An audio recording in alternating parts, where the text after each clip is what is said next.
Okay, hello, who's here?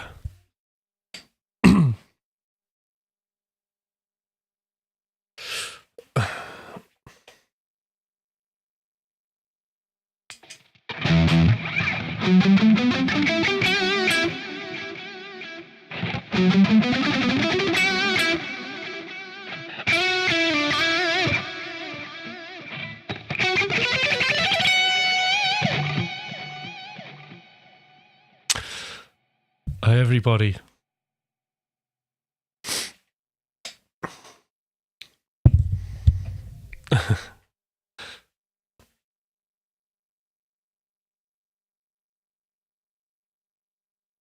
Hi, Nalan, how you doing?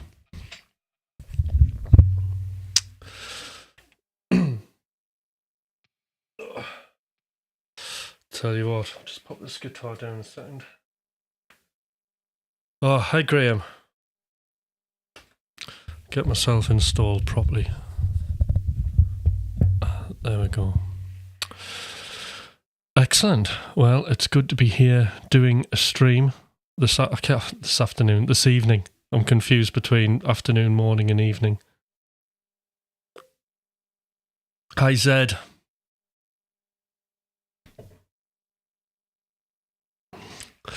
So, believe it or not, it's a studio chill out session.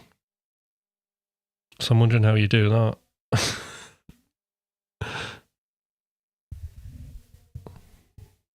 So how's everybody's day been? Very good. Mine's been interesting, to say the least. Hi, Stellian. Good to see you on here. So what did I do last week? I decided to do a studio chill out session where I was then started sweating over a mix,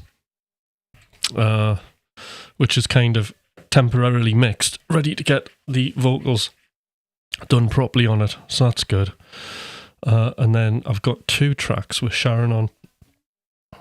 And then I've been doing like a lot of splurging, and there's a ton of stuff in my machine for an album's worth of guitar stuff that I'm doing.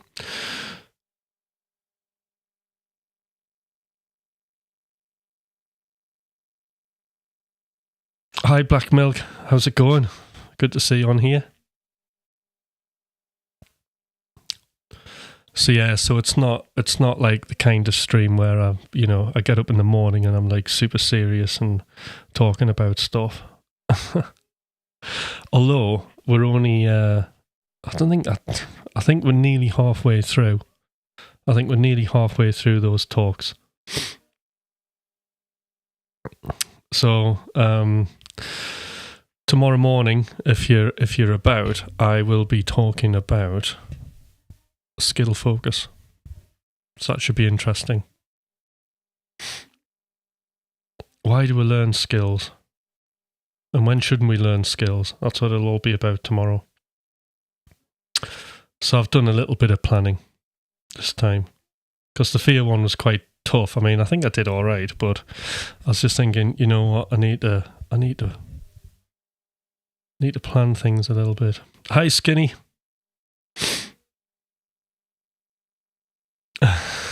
Fear. I didn't mention any fear of bills. I mean, I don't care about bills. You know, as long as I can. I mean, call me simple, but I'm fine just sitting in this corner of my basement room. I'm all right. You know, it's clean and it's simple, isn't it? I've got what I need. The world, you know, when you peer in, this bit looks okay, doesn't it? And I've even got a picture of myself behind me that my beloved missus did for me. Except concert bills, best kind, that's all right. Yeah. My favourite scale is the Dorian Sharp 4. So that's a flat 5, isn't it? Trying to confuse me there. So you're adding in that blues note.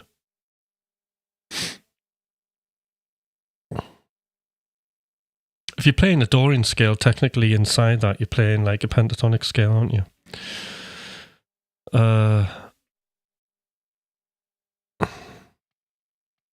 sort of.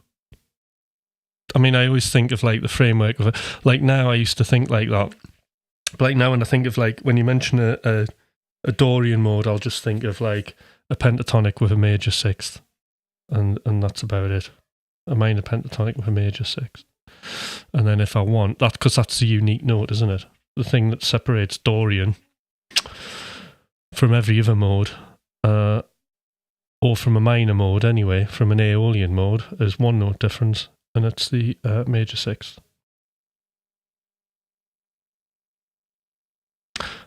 The fourth is sharpened, but the fifth remains where it is. All right, see, okay.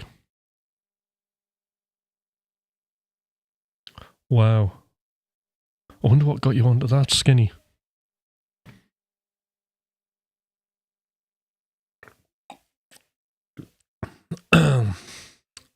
Oh, there we go. It's a harmonic minor mode. Right, that clears that up then.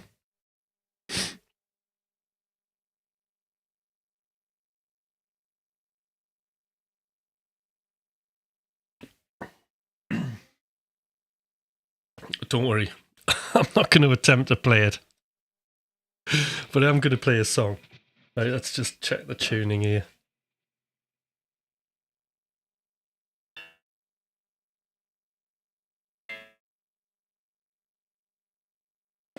Right, so I've got loads of pedals, I've got a footstool.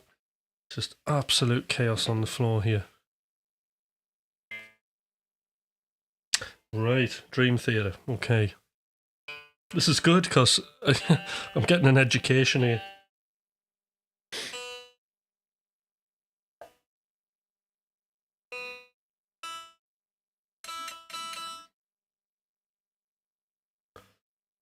I think the problem is I'm a shred guitarist. It's not very progressive.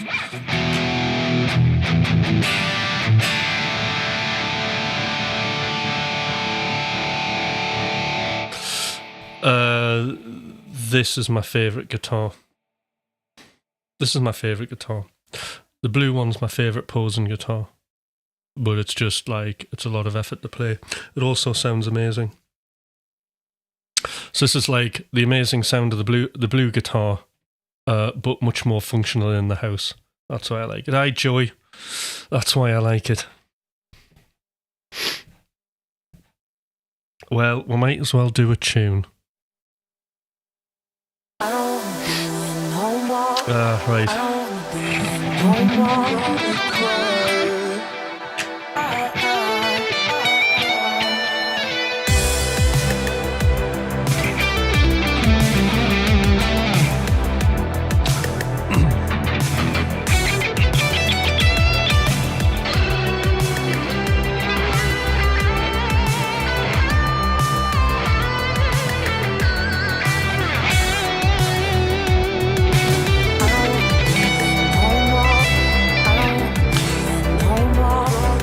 Hi, John Neal. How you doing?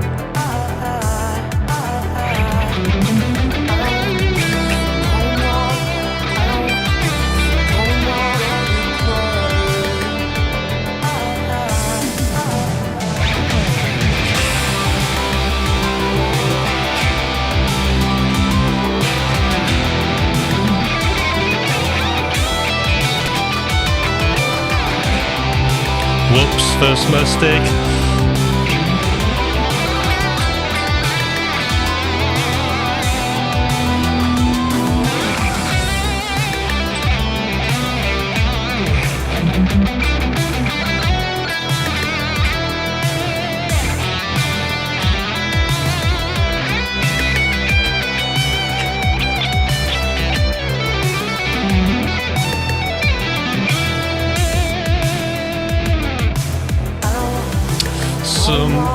Right, yeah.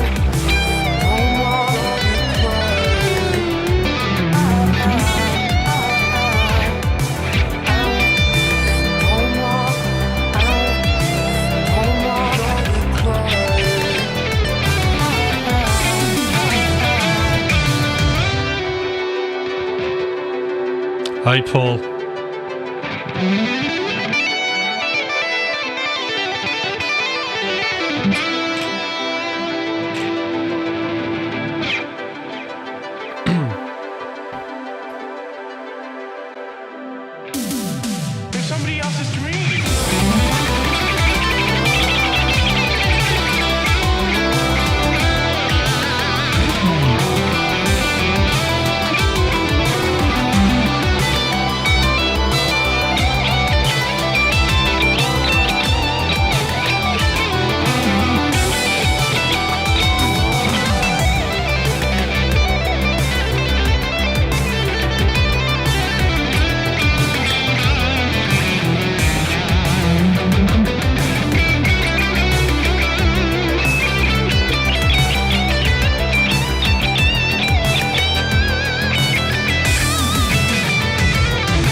There's something weird going on with this guitar today.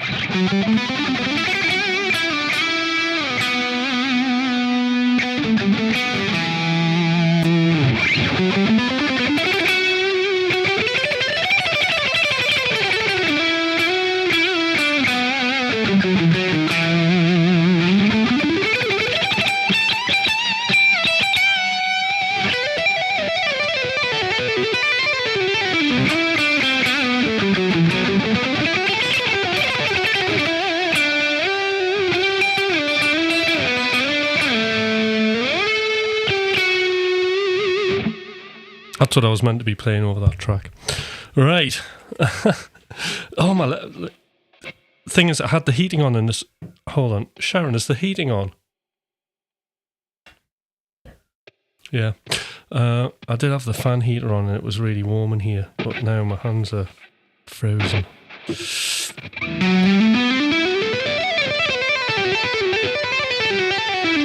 That's better. You see, it's coming back now. The legato.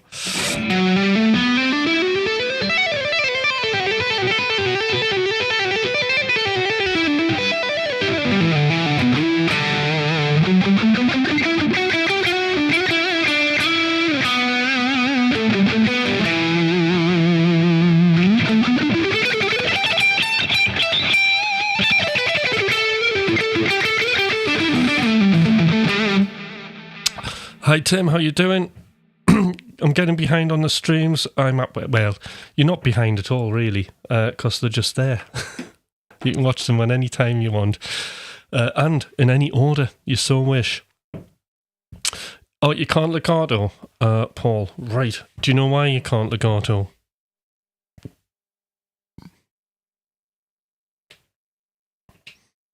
It's all about finger angle and attack.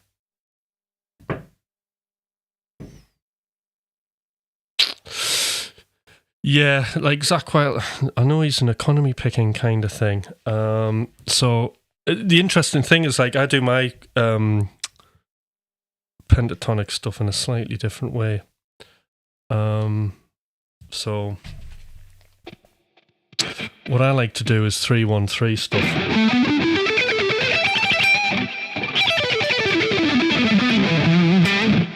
So that's how I do my pentatonic picking stuff.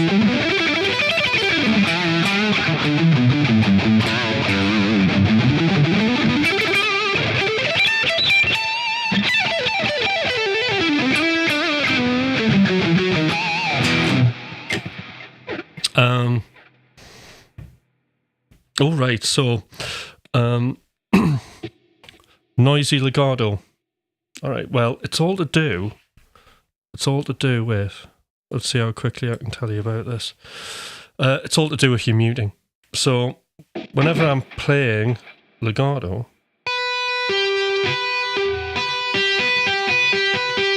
this is a good exercise to practice, actually. So what I'm doing is this hand's muting all the lower strings up to where I'm doing the hammers on. The first finger's muting the string above, and then this finger's muting the string below. If I'm on, like, the lower strings, this finger's muting all the strings below, the first finger's also muting the one above. And then this hand comes in and mutes everything else.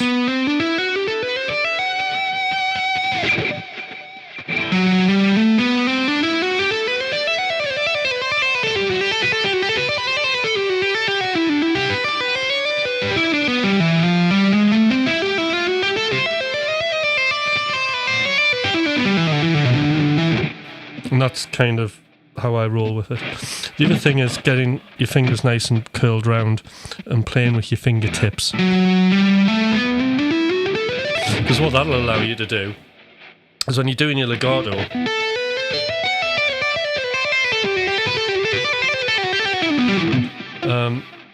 you'll not have to hit as hard. It's actually surprising how light you can be.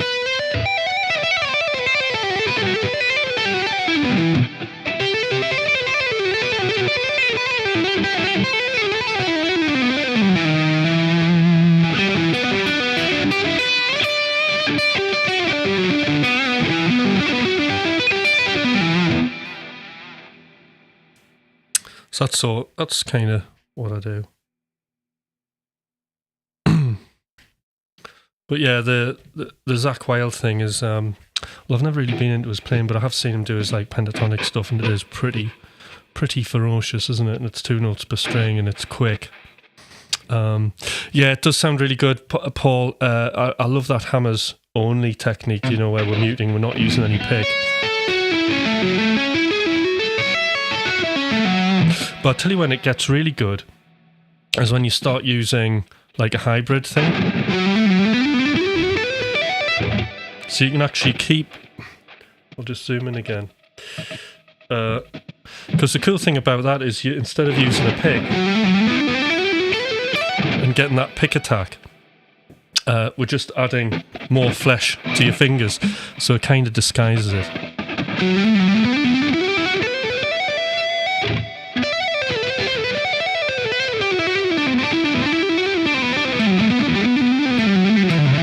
So if I want to help a string along, I can give it a little bit of a tickle.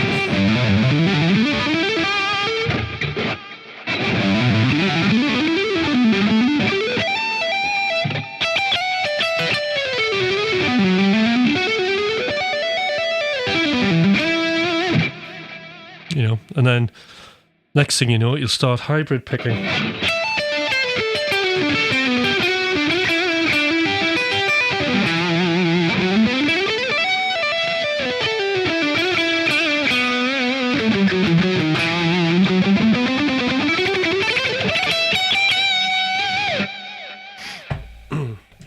So there we go. There's a little bit sort of legato thing going on. But it's one of my favourite things, legato. Oh, hell. Hi, Troll. Thank you for the subscription. Hey, Troll, I think you are subscribed to my YouTube as well. Just anybody who's subscribed on the thingy-me-jig. Hi, Troll. Subscribe on YouTube as well, because I've got plans. I've got some. I'm going to get into video editing this year. This is the next thing for me. Bit of video editing. What do you reckon?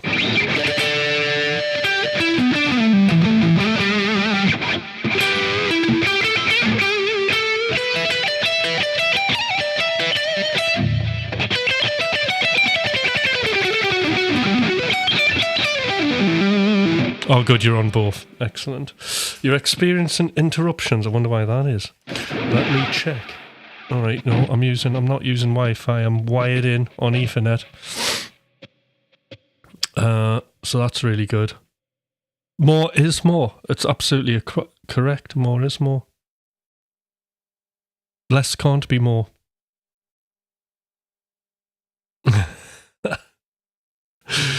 So I've got to get my picking up to speed here, because that's the thing that's, you know, it's cold in here, and I'm feeling like my picking.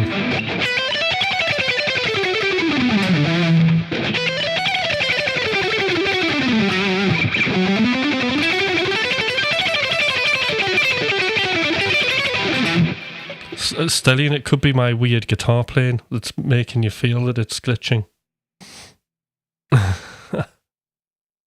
Paul's got a good signal. That's good. And how does everything sound? All right?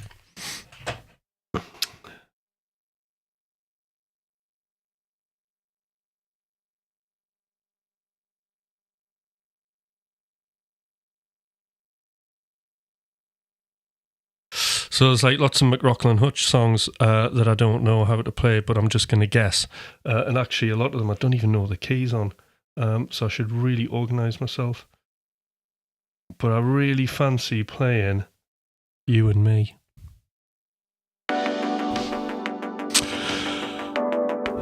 Now, I think it's in B minor.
What happens now?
Whoa, tough stuff that.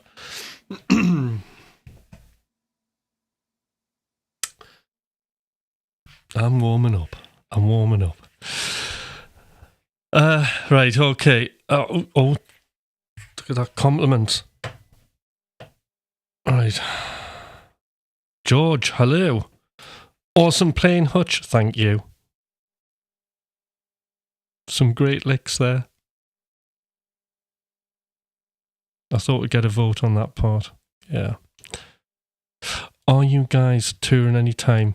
No, any touring will be a virtual tour, but it would be great to do a tour. I mean, in a perfect world, unlimited.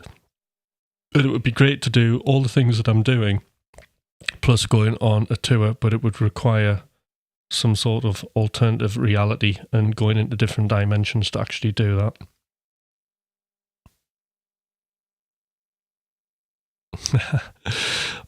Does my guitar playing right? This is an interesting one.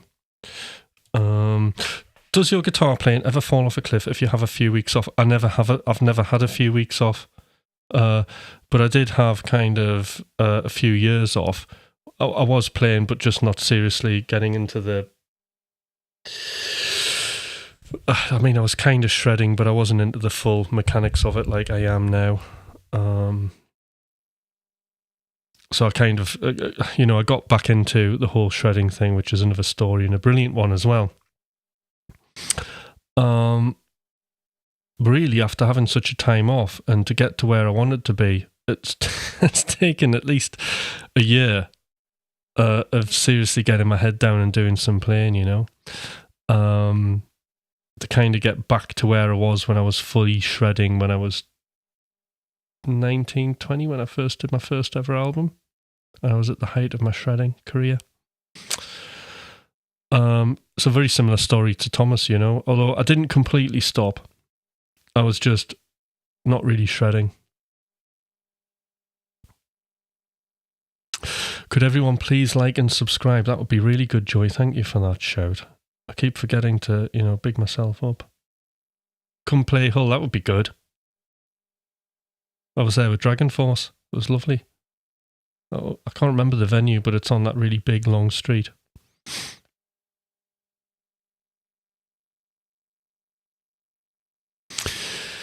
So, yeah, getting back into shredding is an interesting one because, then I went above and beyond what I was doing. I got into, I've got into like hybrid picking. I've got into economy picking. It's been brilliant. One thing I don't do a lot of is tapping. But tapping used to be a big thing of my playing. I haven't really bothered with that.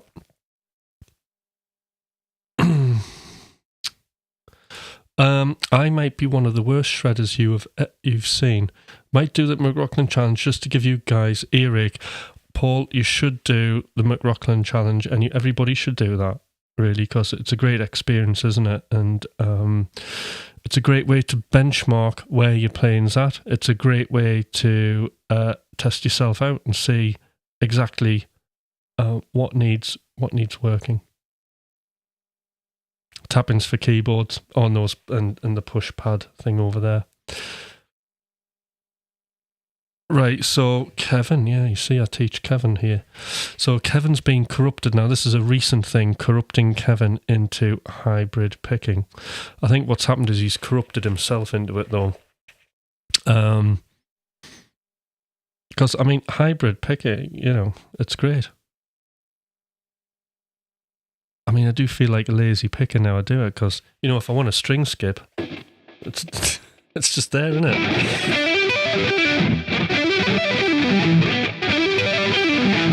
It's great.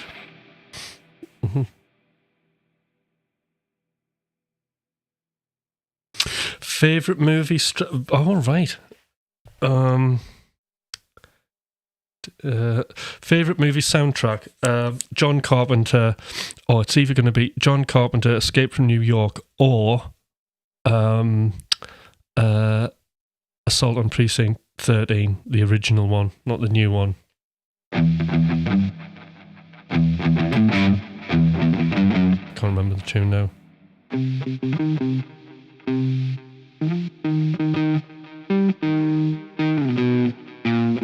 Something like that, anyway.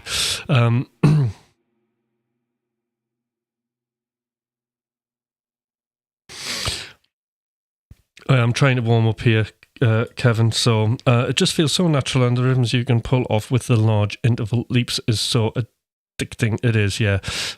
So a lot of those like large interval leaps are just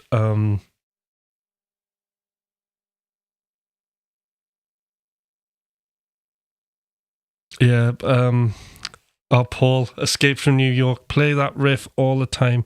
That film nearly became real life. Did it? I actually know, I work with this old guy, right? And he told me a brilliant story. So he was a teacher anyway. And I ended up spending an afternoon with him. He was a functional maths teacher at this place I was working, doing my therapeutic musicianing. Anyway, I remember spending an afternoon with him, and he told me about I think he was about 76. And he told me about in the 60s when he was an apprentice electrical engineer. He actually went to Russia to do an engineering job on a prison colony in a Russian prison city. So it was a city with convicts in who were just like Escape from New York. And he was installing an electrical generator. It's amazing, isn't it? And the first day he was there, they actually apparently they'd spiked him with acid, and he was absolutely off his nut for about 3 days till he came round and then fitted the generator for them. But I just thought that was just wild that like stuff like that actually existed. So yes, Escape from New York can be almost real life, can't it? But yeah, I love the Escape from New York theme tune. And of course, I really regret not because John Carpenter went on tour and he actually came here to Newcastle, and I really regret not getting tickets to go see that. If he comes again, I will.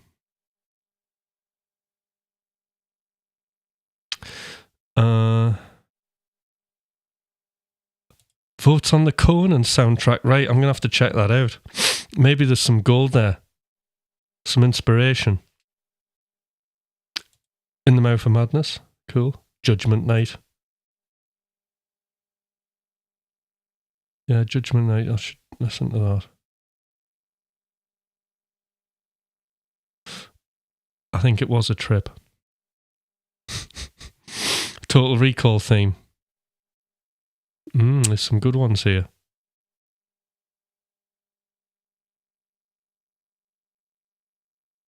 Oh, what's this? I love acid. Hook me up with the electro whiskey job. Brilliant. That's funny. Video games have gone soundtracks too. Yep, that's true. But I never play video games. I don't even have a TV.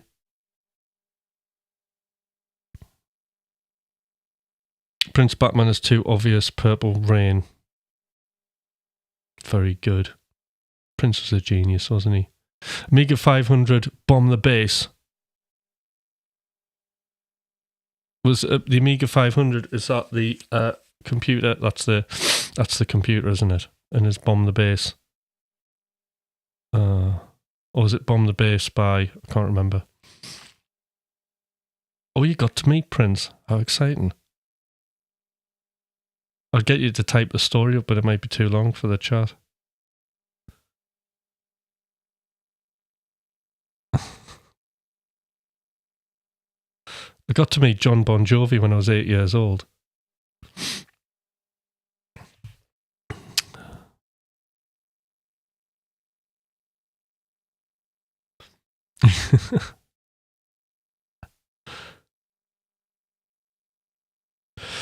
Hutch, I'd be curious to see what you think about the Puppet Master movie soundtracks. Right, I'm going to have to hear them because I live under a rock. Have you heard of AI Metal Band? They wrote some epic metal songs, better than most in the genre. Yes, I have. I've actually, it was Zed sent me a link to some procedural created AI gent music.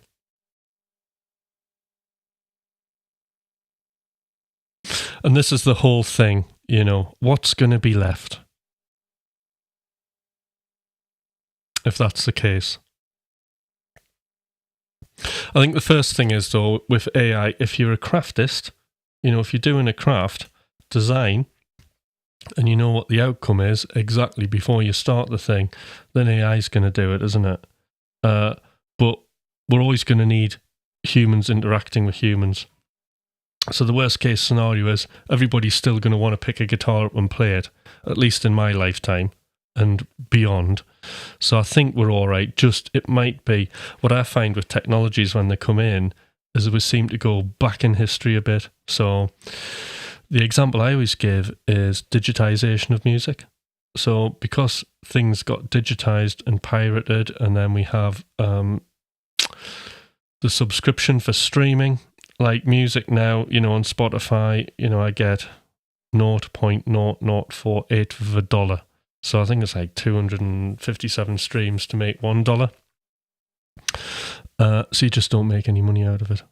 But obviously, like Spotify make tons, and yet the musicians are the content creators. So it's really weird. So then, I mean, because back in the day, it used to be that the record made the money and the tour promoted the record and that supported it. And like now, it's the other way around. It's now the music is the calling card. It's your advert, and that's what people listen to. And then it's your gig that's that makes the money. But from what I'm hearing is bands that are touring, even DJs actually who have much lower running costs, are finding it hard to make a living at it, which is really sad. So it's a tough time for, you know, being a 100% creative person who is relying on their income from gigging.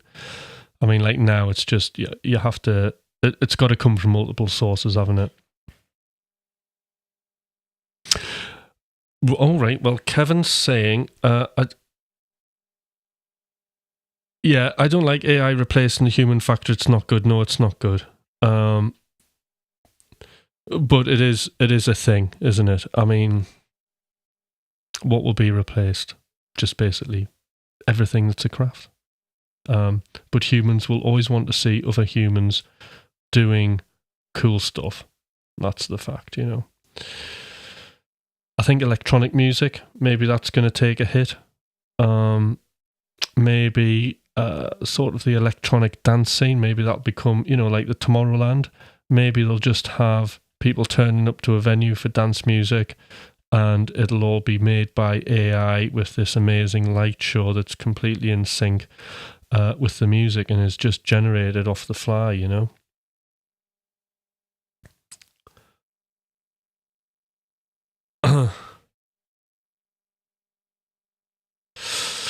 Got to get fans that just want to support you. Feel like this is the only thing left for most in a creative space, yeah. computer can't feel, of course not. No, it can't.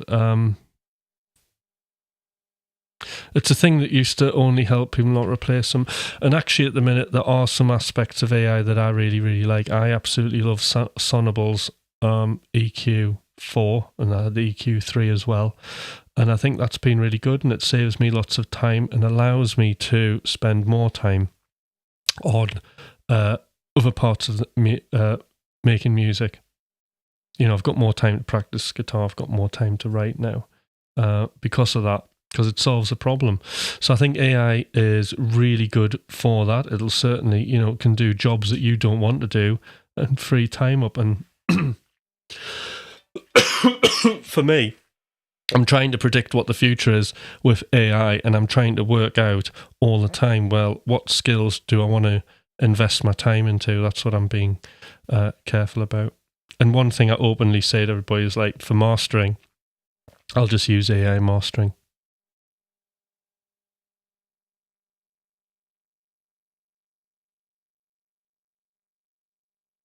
Yeah, so it's not okay when it takes your job.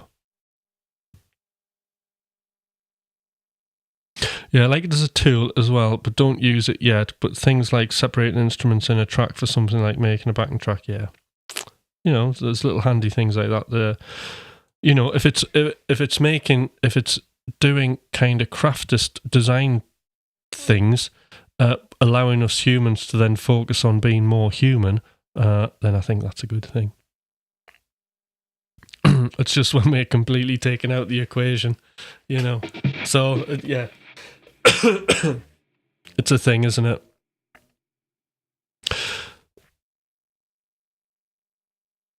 Okay, unfortunately, people making art don't get much consideration by a lot of other people. AI is a cool and new to many people to not to do something. Yeah. I'm definitely not AI. They can't make me an AI.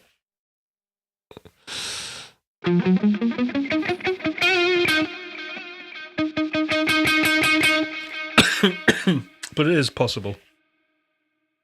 I'll just grab a drink here.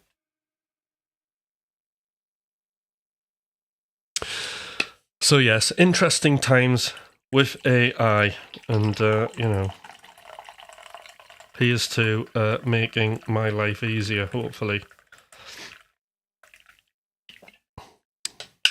Procedural generated shred, yes. I think we need the human being attached to that, isn't it? Because it's all in support of buying the guitar, the image, and all that kind of thing. There's, you know, this is an object, and you want to see somebody cool playing it, and it's something you're going to go to the shop and buy and physically learn and do yourself, and hopefully get a lesson from somebody who can do it, and then that communication happens, and also, you know, it'll be the people who want to play. Because the one thing music's got for all of us when we play an instrument is we've got a perfect way to express our feelings in the moment, metaphorically. You know, we can play whatever we want on a guitar, and we don't have to, you know, in a metaphorical way, we don't have to disclose anything to anybody that we don't want to, and they can get their own meaning from it. Schwarzenegger stole your bike, you'll have to get it back. What are you going to do, Paul?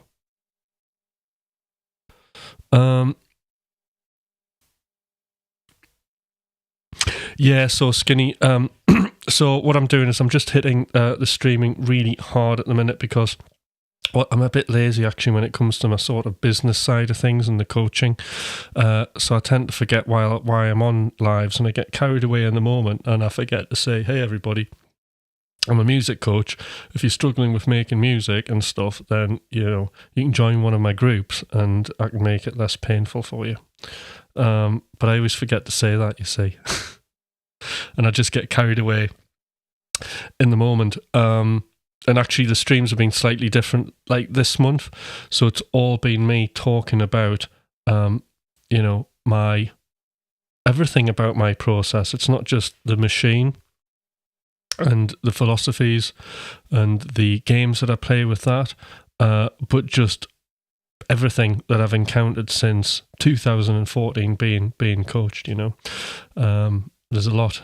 I've been through a lot of coaching, and I needed it. So all of that kind of fundamental, foundational stuff, I'm talking about it on the streams, and I'm labeling it correctly. So the last sort of week or so, I've been talking about conditions of success.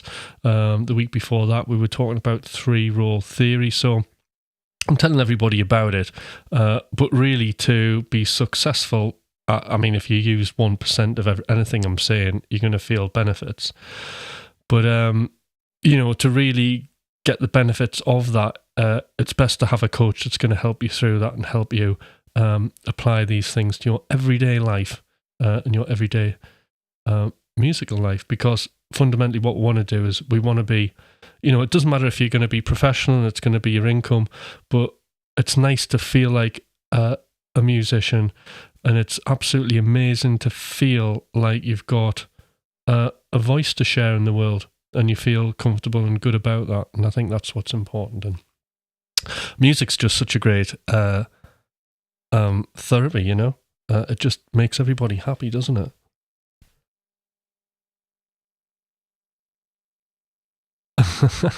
I know where you need help. High gain on Boss Katana is always fizzy. How can I stop the fizz? So, right, well, now, if it was a software plugin, I could tell you that. But what fizziness is it's the high end of the guitar, and it's up in the treble frequencies, and I can show you a little bit maybe. So let's see. I'll do a demonstration, all right? This is meant to be a chill out session, I'll just remind everybody. But anyway, this is what you can do. We'll remove some fizziness from something, all right? So what I need is an EQ. So here's an EQ. And here is, it's not too fizzy, this.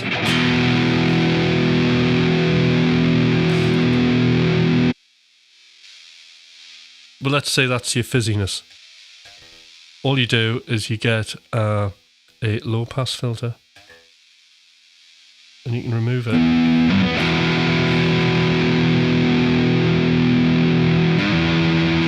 So that's without, and that's with.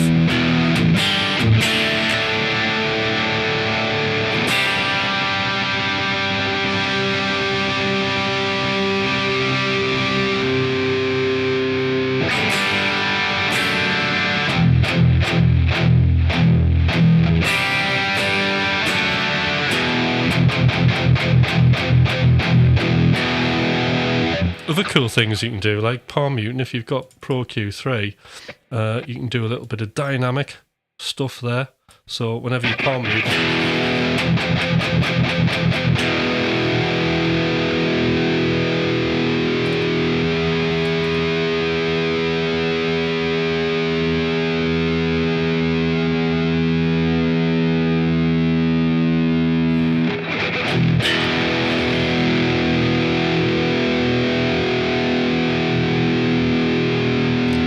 ideally, I just wanted to clamp down on that.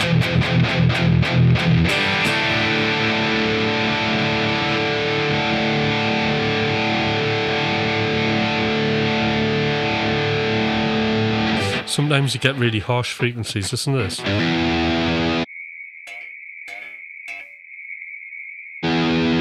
I can see that one there.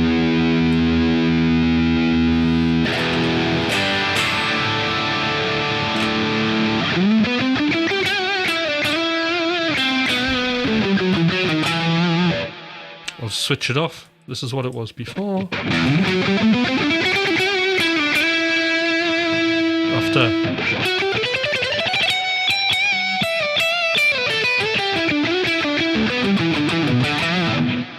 I mean, my guitar's not too fizzy, but you get the idea. So that was a demonstration. It's a good question, that. Because but the only problem is you need to find an EQ to do that, don't you? because you've obviously got an amp and the amp probably doesn't have. Or maybe digitally, because the Katanas, you do get like software editors, so there may be a high pass, low pass filter on there where you can take away thumpy low end and fizzy high end with it. So that might be worth checking, but I'm not that familiar with the workings of a Katana. I just know what they look like if I see one. So I hope that was what you wanted to know. I'm forgetting what I'm talking about. It's been a long day, actually. You know, I've been up since 5 with my coaching group. Except it wasn't coaching; it was doing music production today.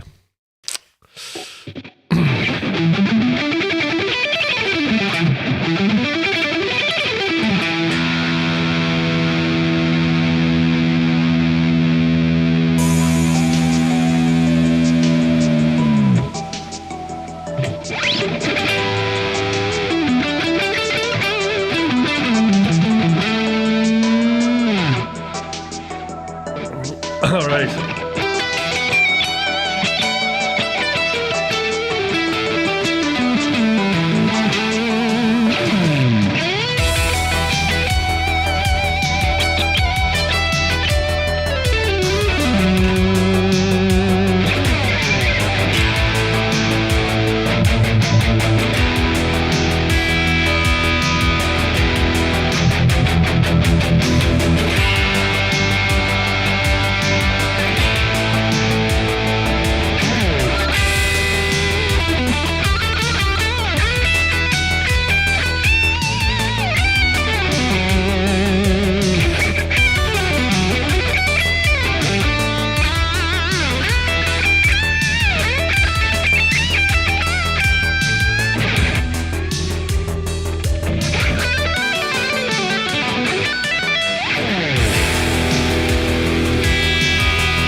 And that was Locked In. How long am I streaming tonight? I don't know. About an hour and a half, maybe? What time did I start? Oh, God, it's an hour already, isn't it? Till I feel warmed up on guitar. And then I'll stop. And I'm nowhere near that yet. Oh my God, there's mistakes all over. Let's just have a look at the mess-ups in that track, right? Here we go. Well, that gave you some ideas, so that's good.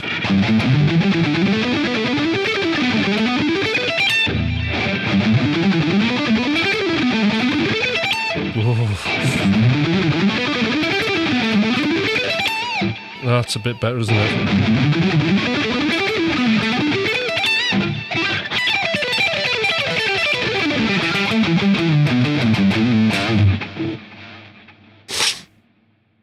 Hard work. It is hard work. So, any guitar questions? I'm all up for it. I can now talk about guitar things, guitar products maybe. Well, I must say, Kiesel and Polychrome are the best tools.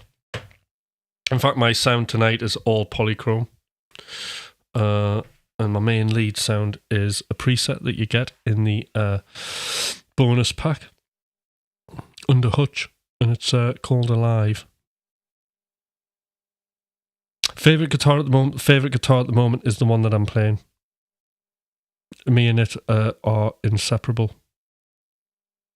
Absolutely love this guitar.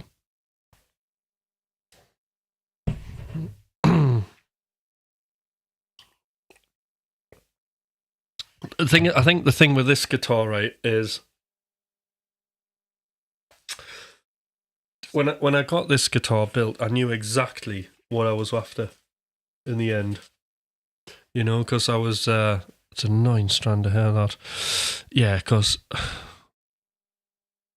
wasn't really into guitars for years and years, so it took me a bit to sort of get into all the different woods and pickups and all that kind of stuff. And yeah, and then eventually when I got a handle on it, I realised, right, what things, if I stick them together, will make a good sound. And for now, this is it. This is like, you know, Swamp Ash body, Richelite neck, walnut 5-piece neck with the purple heart. Beautiful, isn't it? Active pickups. These are the McLaughlin ones. Raw tone. So I wanted raw tone. I didn't want any kind of... I mean, raw tone is quite flashy, isn't it? But I didn't want anything sparkly or, you know, flashy like that or glassy looking. I just wanted raw. I just wanted to feel... like this particular feel is really tactile, so I love it. It's warm and it's nice to play. Push pull, and then I use the same. I use the same 5-way super switch as Thomas with the same splits because it's a good combination, and it covers all the sounds that I want.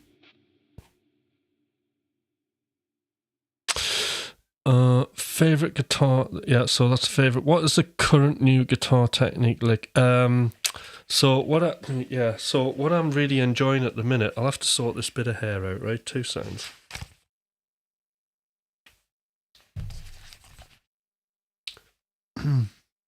No, that's wrong.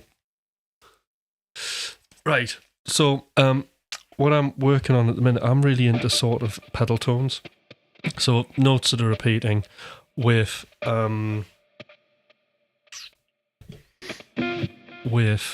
hybrid picking. Yeah, Holland. So every Wednesday evening I do a live stream, so I'm streaming most days of the week now, really.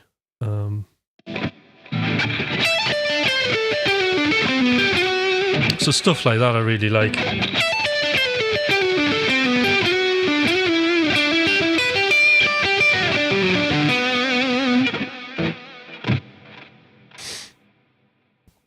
Did you record on with that guitar? Oh yeah, did I? I can't remember.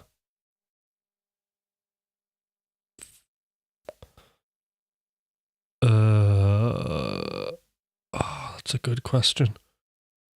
No, I think it was the orange one.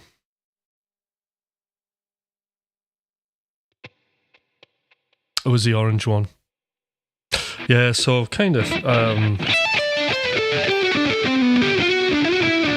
or intervally kind of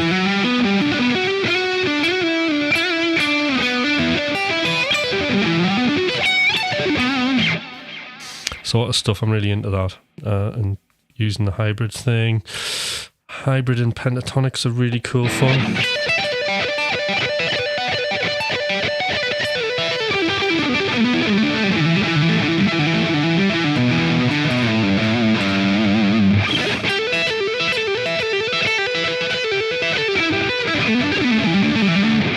Something like that, isn't it?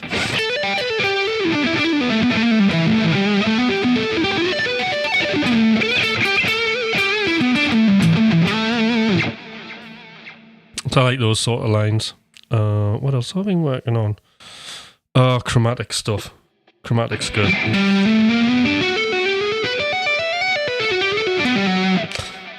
So I really like, as you know, like 3-1-3 stuff. So that's like a little G major 13 arpeggio.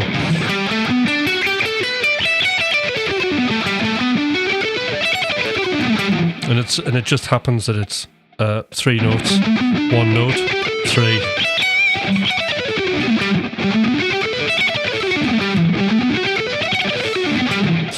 And then the idea is you can do legato on that as well.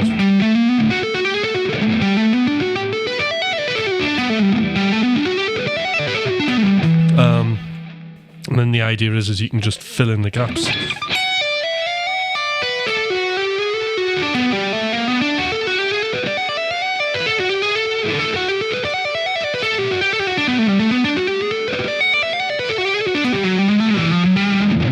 With chromatic notes, so I really like that sound. So I've started putting that in my playing.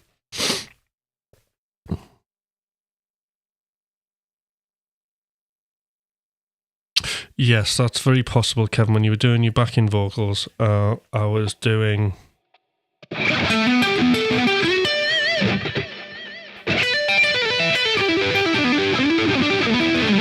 I was doing all that kind of stuff.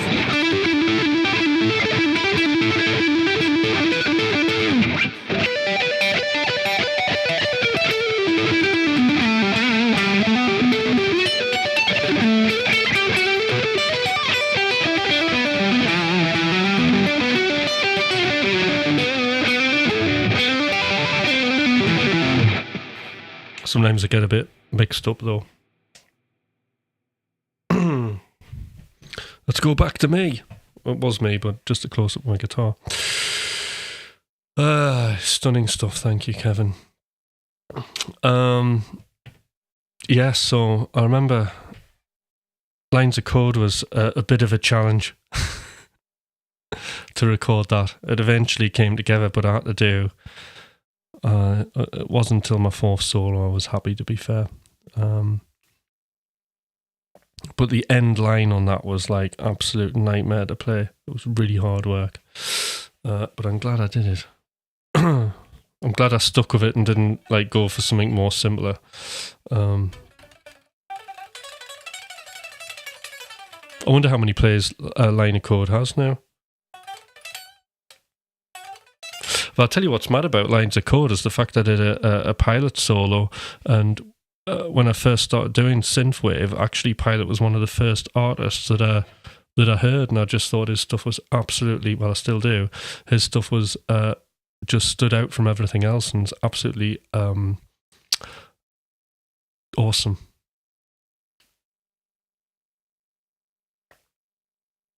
So he's an influence, and then, you know, you end up on a track with him. How did that happen? It's amazing, isn't it?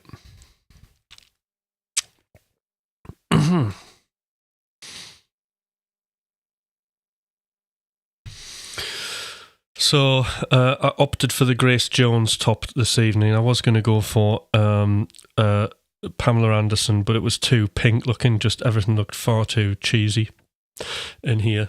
And then Spice Girls and Cats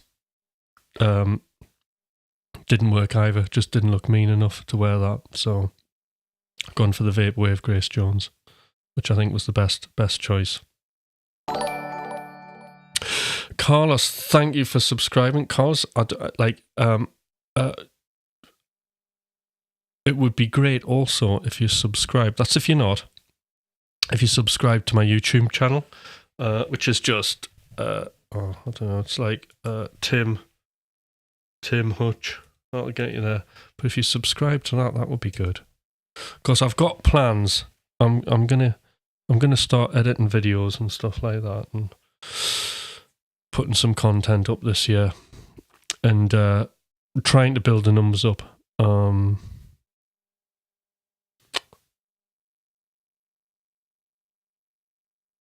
So the content I'm probably going to make there'll be some shredding, and there'll be my usual talky kind of stuff. So I might just do, I think some of the things that I talked about sort of over the last few morning sessions, I'll certainly would make little pretty good sort of short videos, I think. Do a skinny, play a Dorian Sharp 4, change to Phrygian halfway through. What? How are we going to do that? Sharp 4.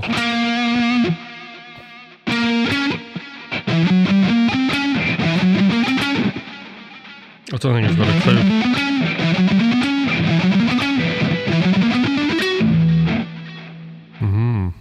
Interesting stuff. I've thought about getting back into melodic minor, have a period of melodic minor, but I can never really get it to fit with anything.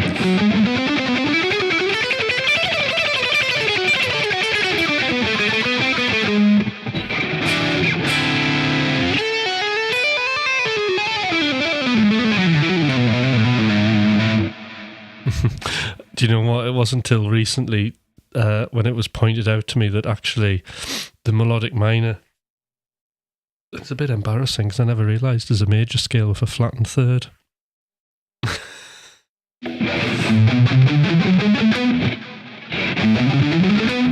Like A major,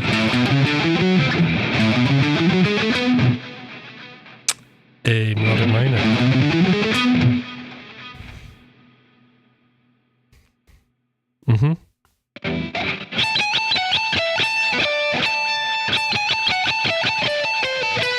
Oh yeah, that gives you the box sound, doesn't it?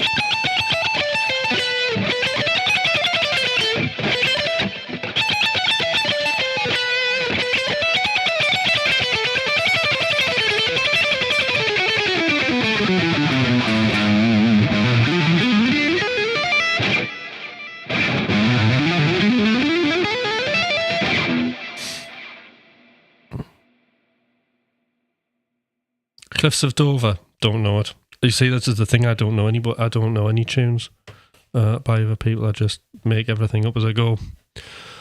So, not even a little bit. Do you know Black Milk? Hope you do. But I don't.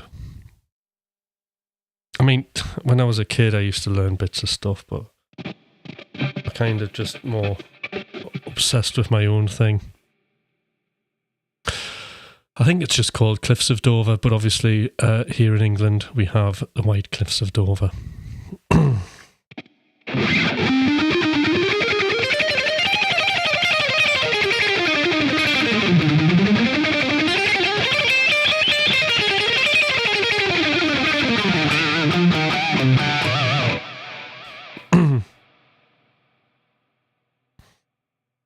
Yeah, it's got like some crazy like hybrid lick thing in it that is really good. All right, hey, what can we play? What won't I mess up?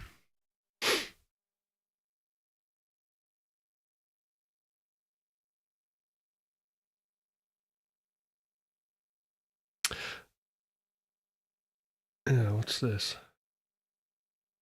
Right, I'm just gonna play anything.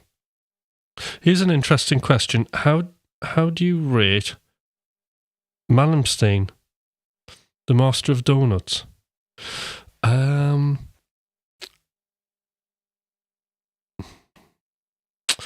Right, so when Malmsteen was younger, I think he's absolutely awesome. There's some YouTube thing of him playing when he was, I think, like in his late teens, early 20s, and absolutely amazing. I never really liked any of the stuff with Joe Lynn Turner or the songs or anything. It was really purely the shredding and the instrumentals, and he was my first introduction into guitar shred, but I was quickly kind of went off the whole neoclassical thing, and I was much more into sort of the Greg Howe, Richie Kotzens of the world, which is what I preferred. But yeah, great. I mean, he's, he's amazing. I mean, there's been times where I haven't liked his playing, like lately in his later years, and found him a bit rough around the edges. Yeah, it's just like there's that Evil Eye track or something like that, like live, and I still watch that now, and I just think, God, that's absolutely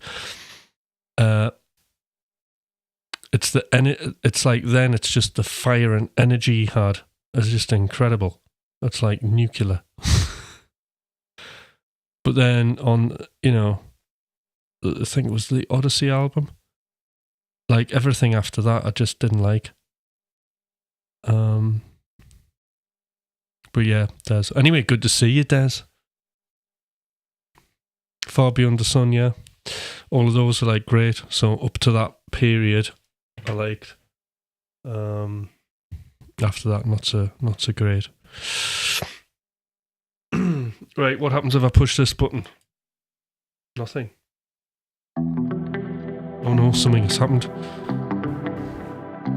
Oh God, what's this? It just said E minor.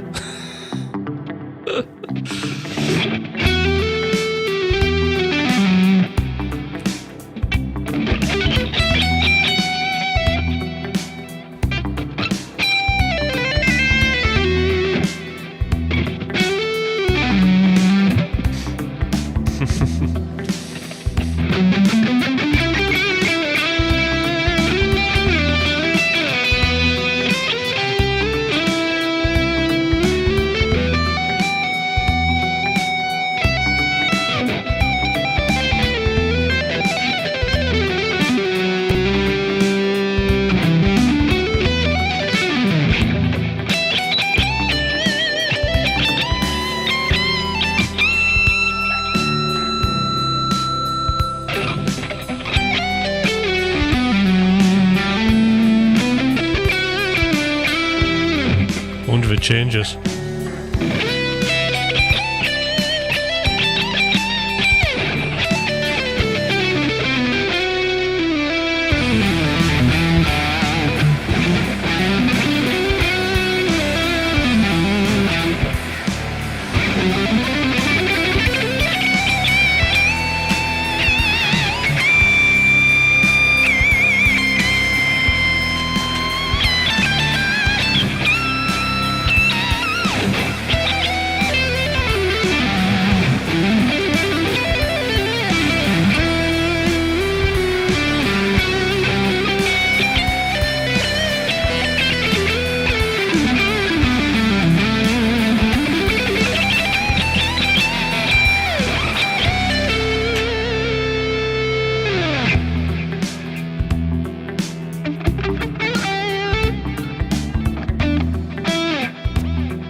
Well, that was good.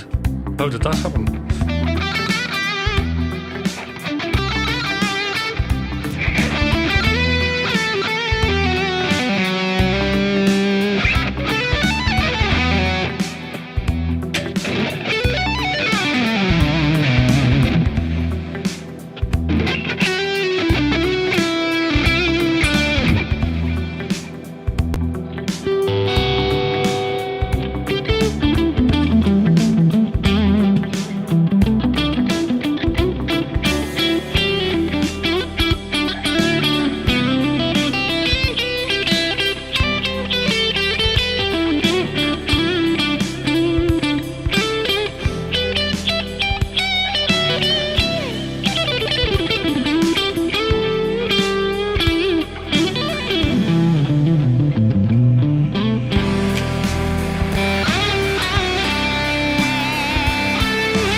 That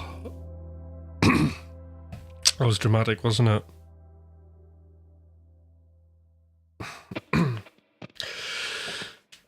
Hey, right. I let a bit of steam off there.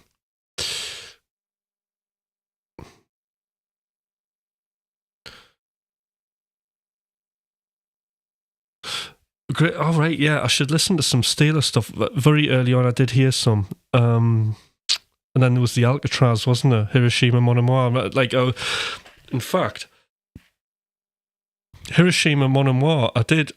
So that would have been my first experience of Yinghui, but it didn't actually register because I wasn't actually playing guitar at the time.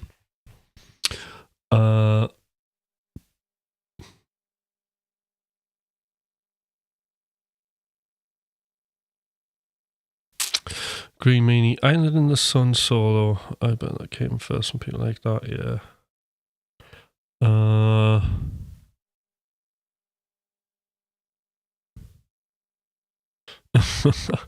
I just love how he's so much like how South Park would do a European rock guitarist.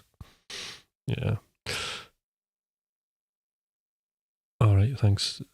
Thank you, Kevin, for all the nice things and Troll that you're saying. Paul, have you ever experienced anything remotely paranormal? Yes, I have.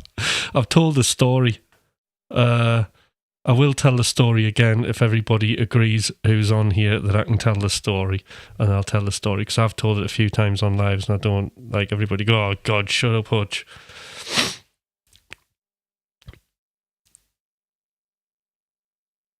Oh, you want to hear it, Kevin?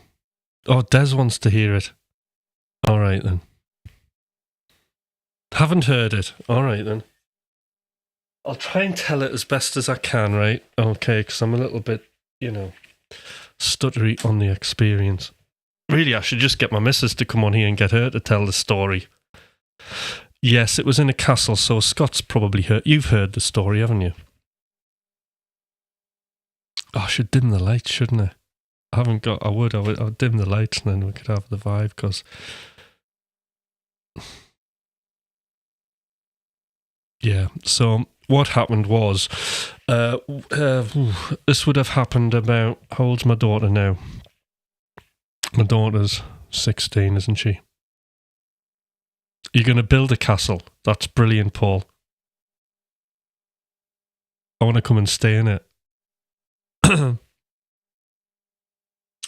Anyway, so I had a phase of watching some ghost hunter videos about 15 years ago, and as a surprise Christmas present, actually, if I remember rightly, my beloved of a half, Sharon,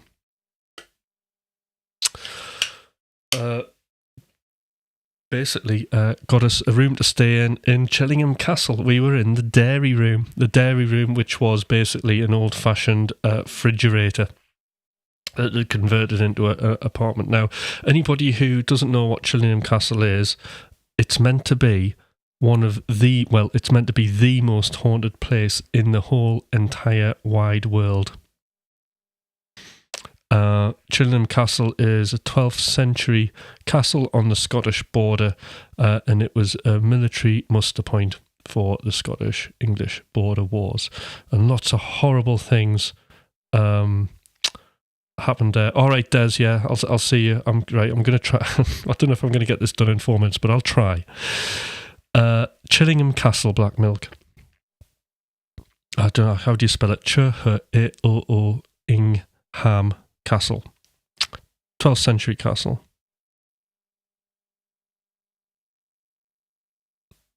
And it was a horrendous place in the time. They were taking people there, they were torturing people, they were chopping them up, they were hanging them from the trees.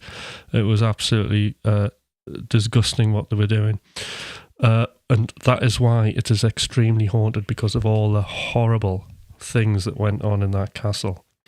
It's purely nightmarish. Yes, that's how you spell it. Chillingham Castle. That's the one. So off we went to Chillingham Castle, me, my beloved of a half Sharon, and our daughter Anna.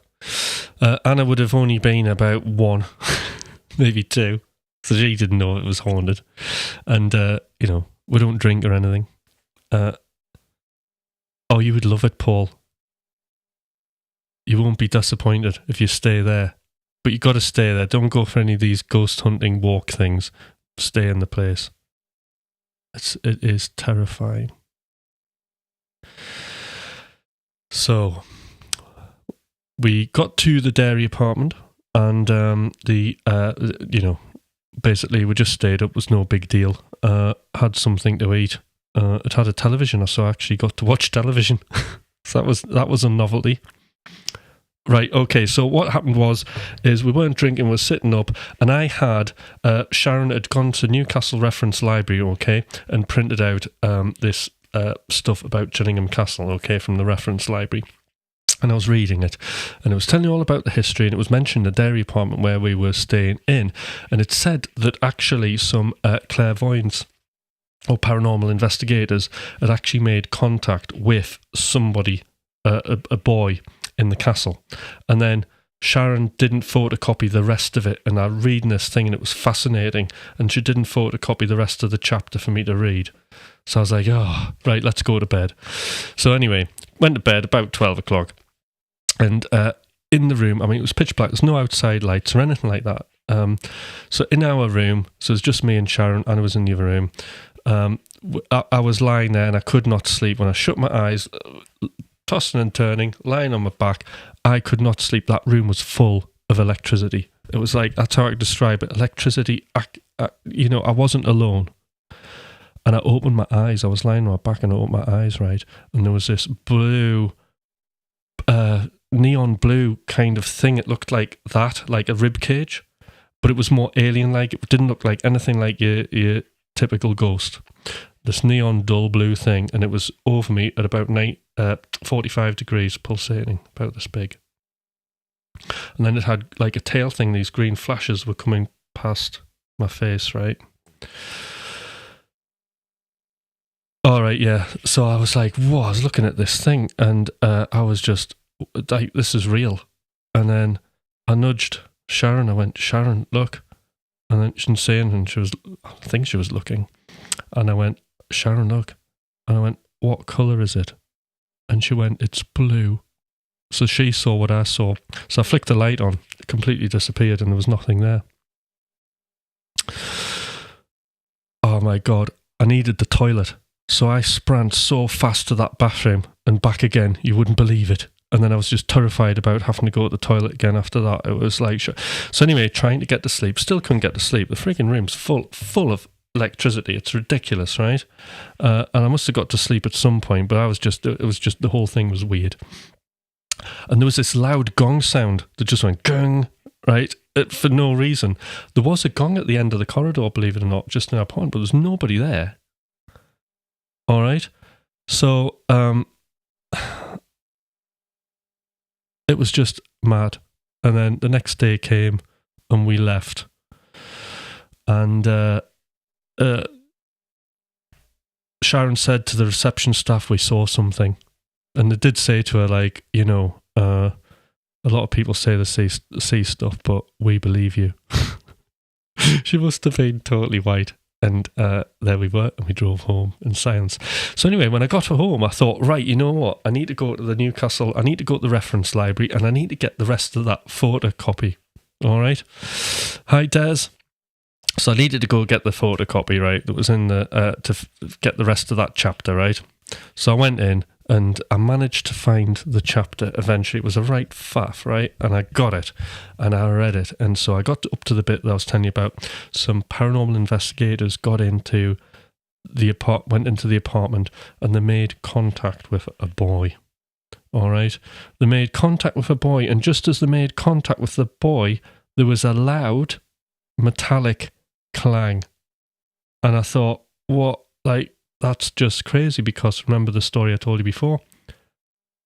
After I'd saw that first ghost, there was that gong sound. So there's this loud metallic clang. Anyway, the clairvoyants go on to say that this boy had been killed inside that apartment. What happened is some dogs had got a hold of him and ripped him to pieces, which is very sad. But yes, so there you go. And that was my experience of Chillingham Castle. Now, my other half, Sharon, right? She's an academic. She's a doctor. She only deals with, apparently now, she only deals with sense, with things that are realistic. Science, all right? So what she did is there's this really lovely old library. It's like something out of Harry Potter in Newcastle called the Littenfield Library. So Sharon put together a PowerPoint presentation and decided to publicly present our experiences to anybody in the public who wanted to come and see this thing. And of course, there was loads of people came to see it. And she had floor diagrams on PowerPoint presentations. She's going through the whole thing like some kind of crime scene. And North East ghost hunters were there. So there you go. Yeah, the haunt. Imagine being a drummer and bringing a haunted gong to you at gigs, yeah.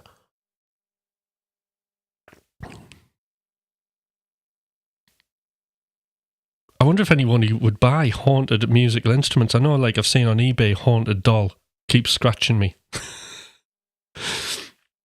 Maybe I could sell haunted footstool keeps collapsing for no reason. Yeah, so I think all these morning lives practice have been good practice just to tell my Chillingham ghost story.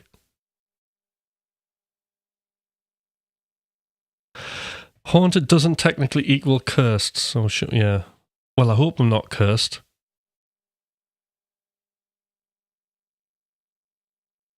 The bed, it was all right. The bed was tough and high up and very old fashioned. The castle's quite terrifying. There's the haunted quad taxi. I need to sell mine.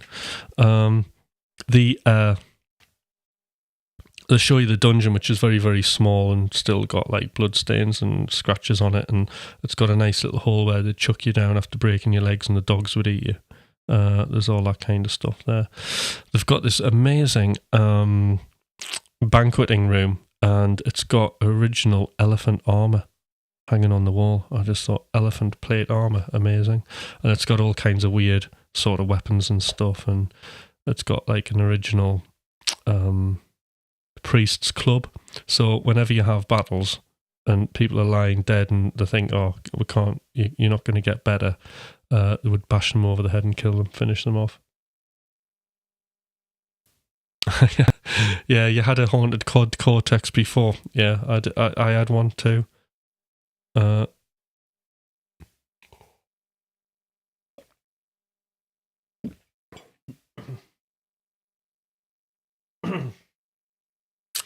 So there you go.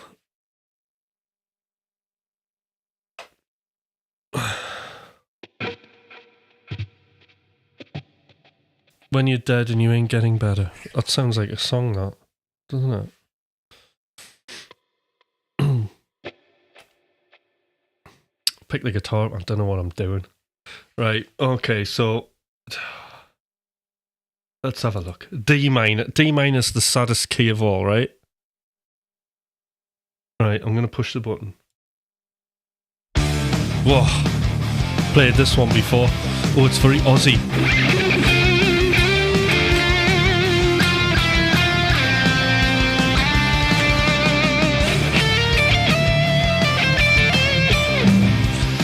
It says D minor.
Tell you what, I wish the chorus would kick in.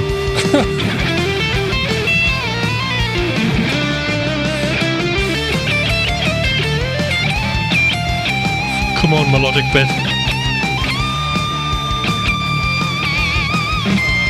Here we go.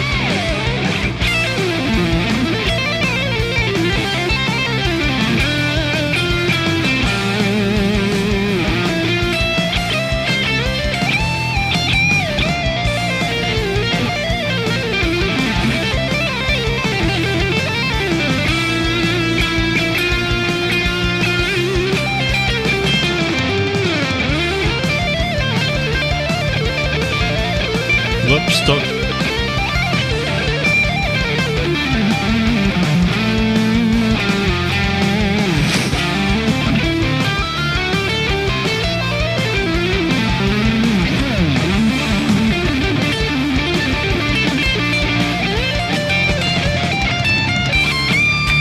Chorus should have kicked in there. If I'd wrote this, it would.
What happened there?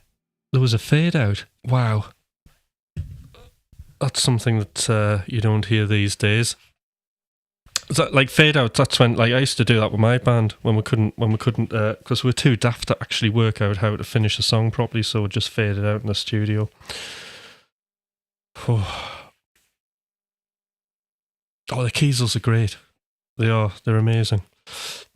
Everybody in the world should have one, even if they're not playing guitar.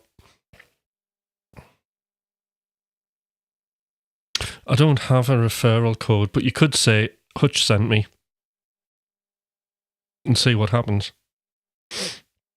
But do say, because if you ever buy one, just say, because I watched Hutch on the stream shredding, that I need a guitar. Yeah, you love your fade outs. I don't think I would do one in one of my songs. Has anyone seen my face and what's this puddle next to me? Very good. I'll just blast that up. You see, I like old night and big there.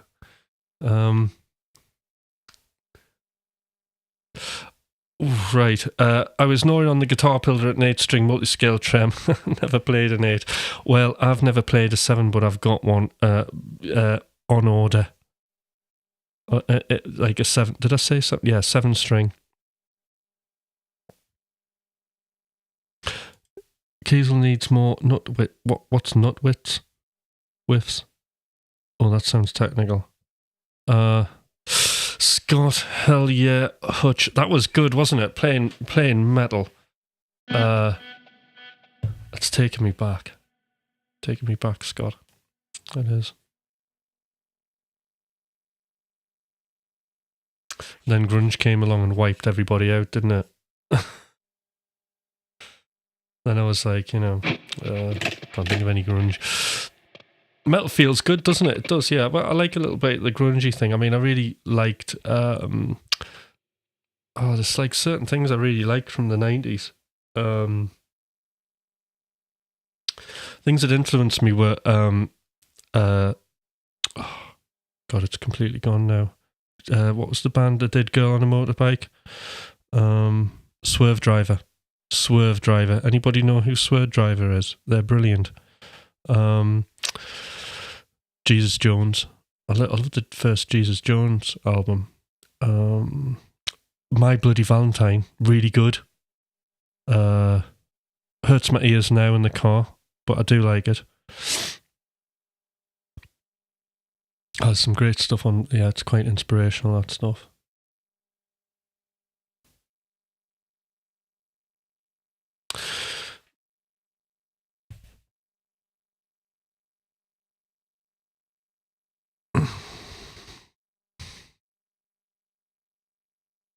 There's a 7-string on the way multi-scale. I've got a super cheap budget 7-string. Just get used to fun. Yeah, I mean, I've never played one. Well, maybe it's once. So I'm looking forward to it. So the pickups I wanted, couldn't get them. So I've got some different ones, which I'm excited about.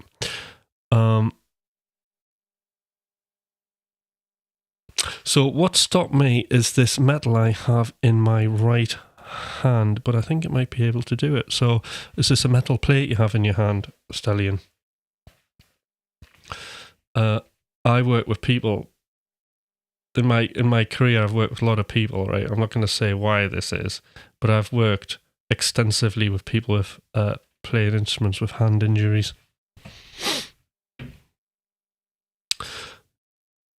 Queensryche was 80s to 90s, yeah.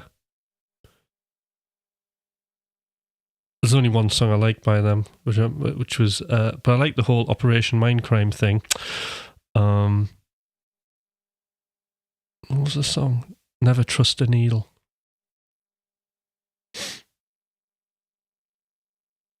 Kevin, I healed Kevin's hands. Yeah, it's pretty good, isn't it? It's just... all I was bothered about was guitar solos, so I just, complete heathen that I am, I just would listen to Racer X and not even bother with the songs. I'd just skip to the solos.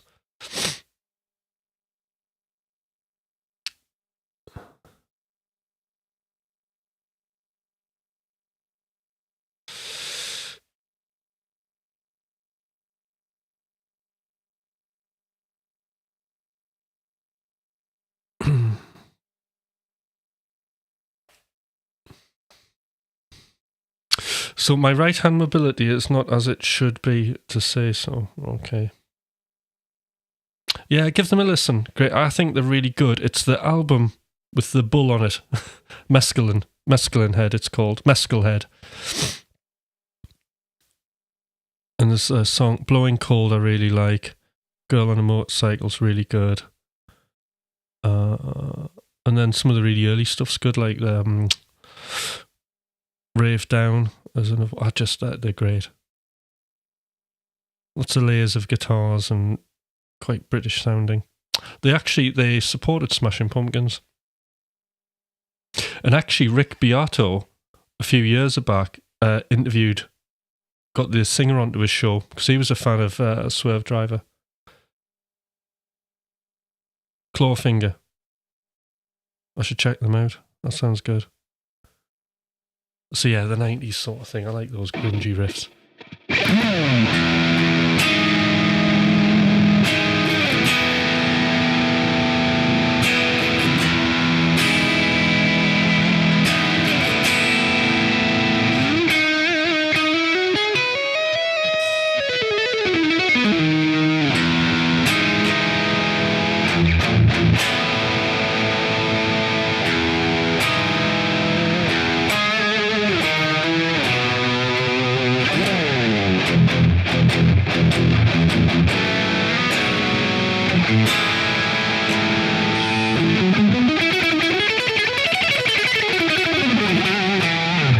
So I'm warmed up now.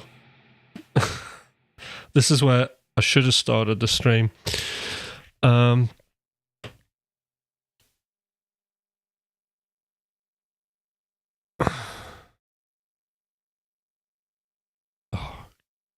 Kevin's so nice to me. Thank you for all you do, Hutch. Heading off to go get some stuff done. Brilliant. He'll be off writing songs. He'll be mixing. Kevin will be doing some interesting project.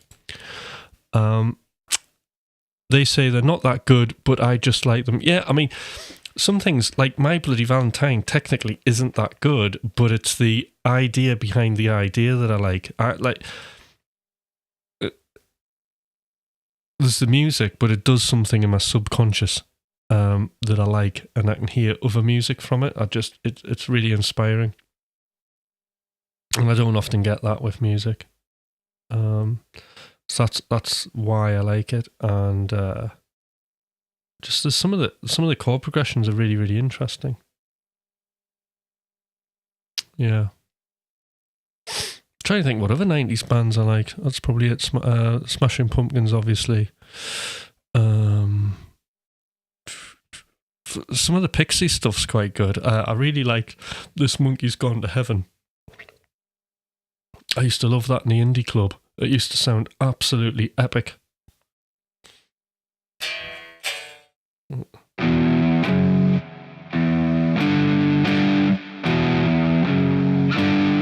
don't know what it is. Can't even remember the tune.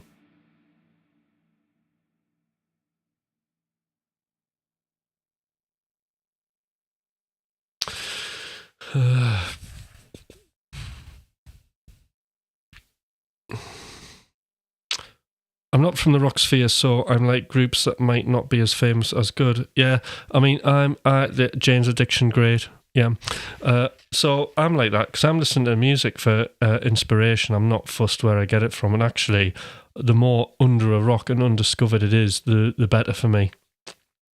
Still like an artist. So I do have a number of electronic things that I really like. Tell you what, there's a telecommunications YouTube channel, and it's got a thing called DJ's B-Sides. So it's got lots of various cool DJs who play very sort of boutique music, quite well known. But they play their B-sides, and I thought that was a great. Because one problem I had as a dance producer was finding music that was inspiring, that was not like what you were hearing. So I was always looking for things, an idea that would inspire something that nobody else had heard, and that's quite. And you have to listen to artists that really release vinyl because there's only 500 of them. And when you're releasing a track on vinyl, you always make sure it's really, really, really good. So that's one of the quality control things. And then I would find labels through that had all these like really cool artists that you've never heard of. And I would love that kind of record digging. Because when you find something you really like and then you go to the Spotify and you think, what, there's only 500 monthly listeners or something like that. And this track is absolutely epic. It's amazing. It's brilliant. And the other thing is, like, music doesn't have to be complicated. There's a guy on Instagram that keeps catching my attention. This might be, I don't know. I don't think it's bad music. He's called Mimo for Real, right? Mimo for Real, but it's like Mimo FR. Mimo FR, and he has his own take on trap music, and actually shows you how he makes a beat, and they all sound the same. But then he does these kind of weird pictures and AI videos of it, and it's all like a trap influence thing. It's usually some sort of background ambient thing with his, and it's literally just his drums. There's like one piano that does 2 notes, and everything else is how he's twisted. That's him. Yeah. Mimo for Real. But his 808s are really twisted, and for that 808 thing, I've not heard like an 808 kick like quite as twisted, and it catches my attention, but everything's the same. But for initial musical hit, I thought, I haven't heard that before, and that sounds quite cool. It's very lo-fi. Not Mimo for, I know it is. Sorry, Black Milk, if you're not into his, when I see it on Instagram and it's just a short clip, I dig it. I do. Of course, I put it on in the car to listen to, and I switched it off after about like 30 seconds because it wasn't doing it. It wasn't really going anywhere. So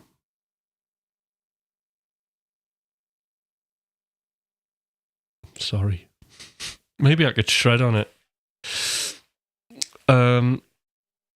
Lately, I listen to a lot of carbon-based life forms or signs of life. That sounds good.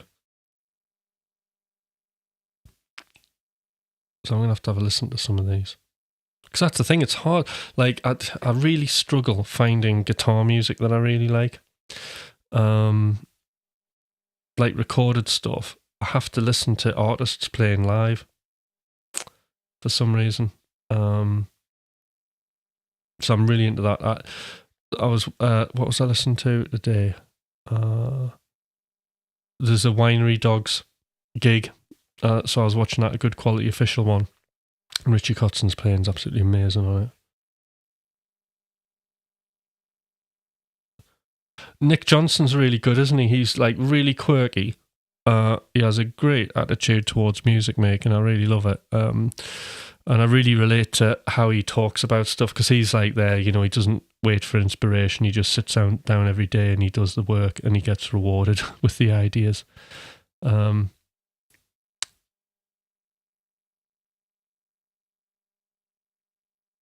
Yeah, so I really like that. That's how it is. Creativity. When we sit down and do the work, we're rewarded, and it's true. In Greek, they had Greek gods, didn't they? They had the muse, which were these ladies, these girl gods, who, if you sat down and did the work, they would reward you with the ideas, and the Romans called their inspiration god genii.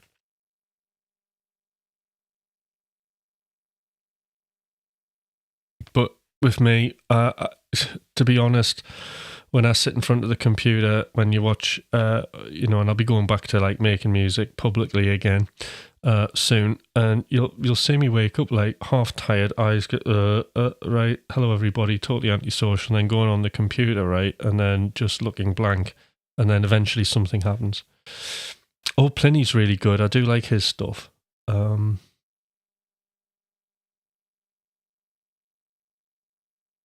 God, Paul, it's embarrassing. I've hardly ever been to any live shows. The last one I went to was my own, with watching Dragon Force for 14 nights, which was brilliant because they put on a proper show.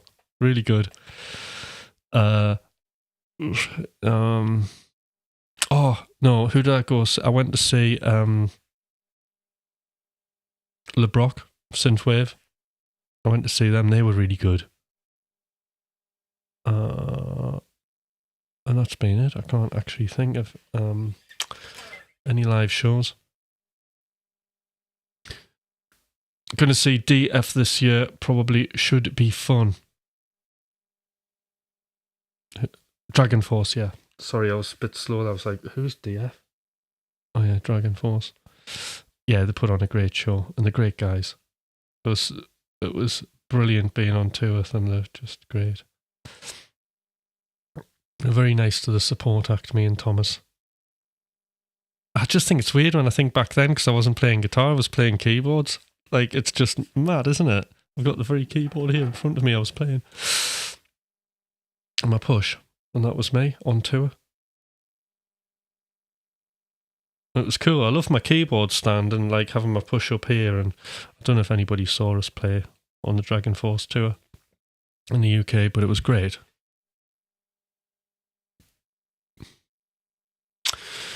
Anyway, we're getting up to time, guys. So, right, so shameless plug. So if anybody's interested in doing coaching sessions, I have some available I have some available places in groups for you to join. But what you'll have to do is you're going to have to send me an email to say if you're interested. Because I can't just let anybody onto my group. I have to do some diagnostics and see where you're at. So it's totally free of charge. If you get in contact with me, then we'll do like a one-on-one call on Zoom, and I can ask you a few questions and maybe get you to do a free write with me. It's really interesting. So if you want to do that, but it's not a waste of my time. At the end of the day. Because I have to, that's the problem with coaching, is I have to do that kind of screening, that diagnostics call to see if, you can go on a group or not. Because some of it's a little bit counterintuitive, what I'm asking, so. You have standard. I don't actually have standards because it's just there's a certain type of thing, attitude you have to have with it. Like some people are very... like the idea of coaching, really, really want it, and then when they get on, they're just too stuck in the ways, and they're unable to change. And I think part of that's just they haven't had long enough to get frustrated with themselves and get desperate, So sometimes you just got to hit your creative rock bottom, and then it's like, oh, I need, and then that's when someone like me comes in, But there's not that many music coaches about. There's me, there's Keith Mills, and there's Mike Monday, and Mike Monday trained me. And still does, because with coach training, as a coach, you're always in training. The music industry is dynamic; it's changing all the time, so I have to keep up with it. And people change, so I'm highly trained. So what you would do is just give you the email is in the description, but I'll just put it up here. So it's Tim. See, I don't have any flashing where it just comes up. Tim at timhutch.uk. And if you're interested, get in touch. And we can do a quick call on Zoom. Take about half an hour, if that. And then we can find out what course of action to take. So that's it, the coaching group. Joining the coaching group. So I'm starting a new one, and it'd be great to have it filled up. I need 4 people. I've got 2 coaching groups that I've got at the minute, but yes, I need a third one. And then I've got the pro group as well, which I'm kind of working on. That's a new thing altogether. So I'm doing this thing where I'm coaching people to basically develop a business and run with it and hopefully make money out of their music. So that's exciting as well, isn't it? So I'm starting the pilot for that next month. Anyway, if you're interested, just send an email. Other than that, I'm done for this evening. It's been absolutely great, and there's been quite a few people on, 22 there at one time. That's amazing for me. So it's really great, and it's an honour and a privilege to have all of you people on there. Thank you, everybody, talking in the chat. That's been absolutely brilliant, because it gives me something to go, talk to. And it's great doing these kind of chill out things, isn't it? It's just nice to talk to people, and I'm a bit more casual these days with it, so that's good. Also, tomorrow morning I'm back live again, so I'm going to go to sleep, wake up, and I'm going to do another stream, and I'm going to be talking about skill focus. So that's happening tomorrow morning at 6:15, and I'll see you guys hopefully tomorrow, where I'll be doing my little lecture. All right then, see you then, bye.